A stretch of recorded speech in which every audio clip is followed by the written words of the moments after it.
Next, coming to the low molecular weight preparations and fondaparinux. So low molecular weight preparations are enoxaparin, deltaparin and tenzaparin. So these preparations are relatively predictable anticoagulant in nature, means they have the responses which we will be getting from these low molecular weight heparin are predictable in nature, so that the adverse reactions like bleeding risk will be less. So monitoring is not required in case of low molecular weight heparin, or the monitoring of coagulation profile is not done routinely.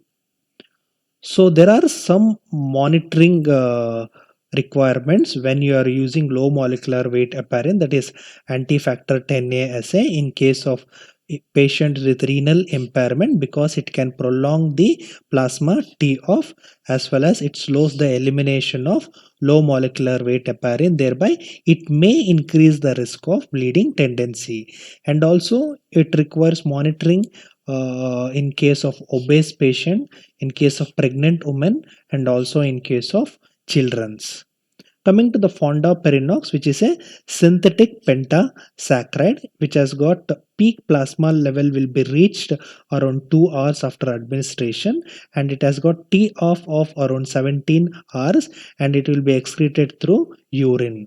Note the very important thing about fondaparinux is it should not be used if the individual has got creatinine clearance less than 30 ml per minute. What is the reason? Because it can increase the risk of accumulation in the body, which can subsequently can lead to bleeding risk.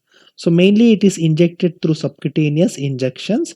So once a day at fixed dose, or the dose will be fixed based on the weight, and it does not require any coagulation monitoring, so that the coagulation profile monitoring will not be done regularly. So fondaparinux, when compared to the heparin, it is much less likely to trigger the heparin-induced thrombocytopenia, whereas heparin will cause heparin-induced thrombocytopenia in 5% of the individuals. So what are the uses of fondaparinux? It can be used in the treatment of heparin-induced thrombocytopenia in case of hip knee surgeries or surgery for hip fracture. It is approved for thromboprophylactic purpose in such conditions, and also it is used for an initial therapy in treatment of deep vein thrombosis, pulmonary embolism, and also as an alternative to heparin or low molecular weight heparin in the treatment of acute coronary syndrome.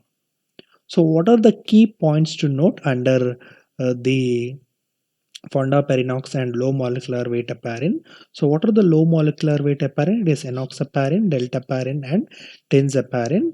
So these, when these drugs are administered, you need to monitor these levels only in case if the patient has got some renal impairment.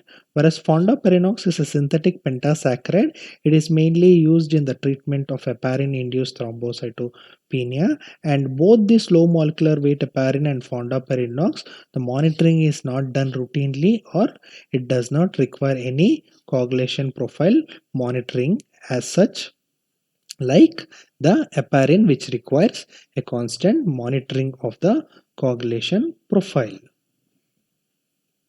Thank you.